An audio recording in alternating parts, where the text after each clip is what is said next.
अभी दुनिया में जो सुख शांति अच्छाई या रौनक है, ऐसे आचार्य कोटि के महापुरुषों की ही कृपा की परंपरा चल रही। 3 तरीकों से काम होते। एक तो कत्ल के बल से, आतंकवादी ये नहीं करोगे तो ये करवाएंगे, प्लेन हाईजैक कर लिया, ये कर लिया, वो कत्ल के बल से, डंडे के बल से। दूसरा होता है कानून के बल से, लेकिन न कानून के बल से समाज का विकास होता है, न कत्ल के बल से। एक तीसरा बल है, उस बल से अभी भी समाज की रीढ़ मौजूद है और समाज रूपी चक्र चल रहा है। वो तीसरा बल है, वो है परस्पर भावयंतो। एक दूसरे को उन्नत करते चलो, एक दूसरे को पोषित करते चलो, एक दूसरे की गहराई में वो एक का एक है, प्रकाश। आंखें देखती है लेकिन खा नहीं सकती, नाक सूंघता है देख नहीं सकता, कान सुन सकता है, न देख सकते, न सूंघ सकते, न चख सकते, लेकिन इनके पीछे प्रकाशक एक का एक। इंद्रियों के विषय अनेक, आंख के देखने के अनेक, कान के सुनने के अनेक, जीव के चखने के अनेक, नाक के सुगंध दुर्गंध अनेक, लेकिन साक्षी ज्योति स्वरूप एक का एक। क्या ख्याल है? उस एक में शांत होने का, एक ही सब में अनेक रूप होकर दिख रहा है। एक ही पानी अनेक बुलबुले, तरंगे, झाग, फैन, भंवर।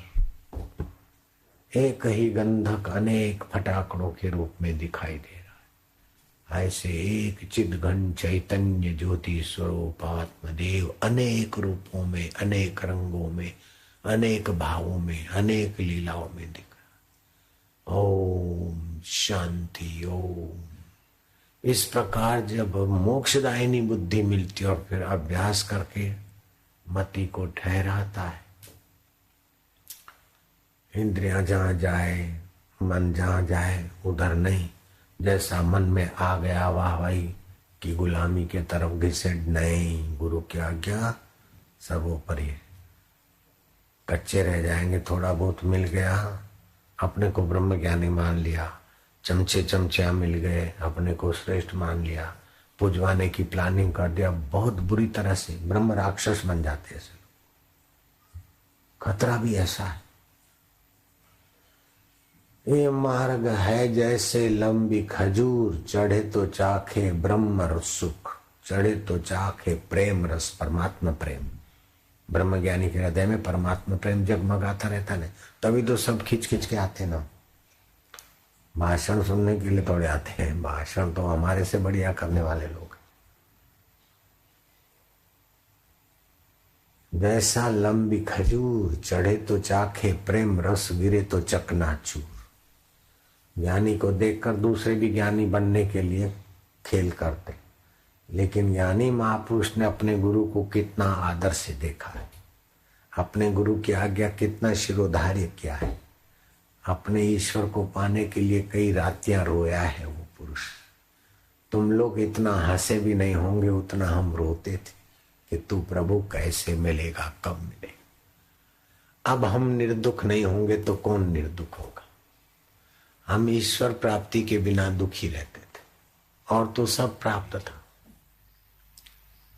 तो कहने का तात्पर्य है कि मनुष्य के अंदर भगवत सत्ता इतनी ऐसी है कि जो भगवान हिरण्यगर्भ में है, भगवान विष्णु में है, जो तत्व वही का वही तत्व मनुष्य में।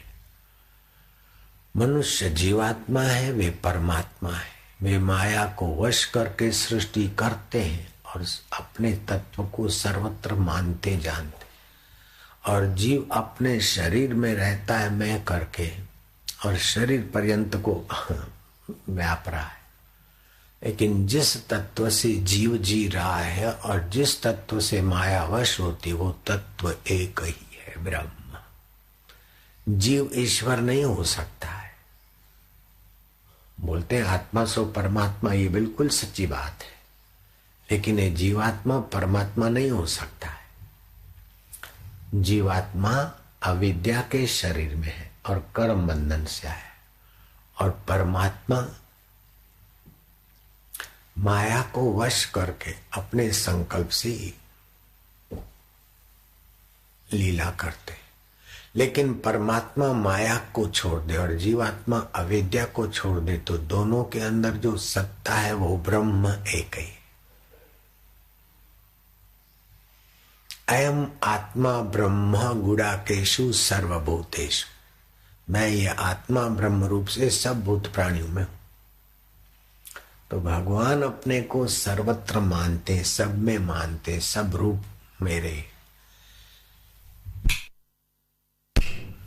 और जीव को जब वेदांत का सत्संग मिलता है, संयम साधना और ईश्वर प्राप्ति की तत्परता, और फिर ईश्वर तत्व को जानने वाला, भगवत प्राप्ति तो आरंभ में नाम रहता है लेकिन बाद में भगवान पाने की इच्छा नहीं होती। भगवान जिससे भगवान है उस तत्व को जान लो, तो भगवान जैसे अपने तत्व में पूर्ण है ऐसे आप भी अपने को व्यापक ब्रह्म भाव में पूर्ण मानोगे। पूर्ण गुरु की कृपा मिली, पूर्ण गुरु का ज्ञान। आंसू से हो गए साईं आशाराम। तो ये पूर्ण गुरु का ज्ञान, भगवत प्राप्ति कोई साकार भगवान के दर्शन नहीं कराते, लेकिन साकार भगवान जिसमें मग्न रहते और जिसको मैं रूप में जानते हैं, पूर्ण गुरु पूर्ण ज्ञान देकर और कृपा दृष्टि डालकर वहां जगा देते हैं।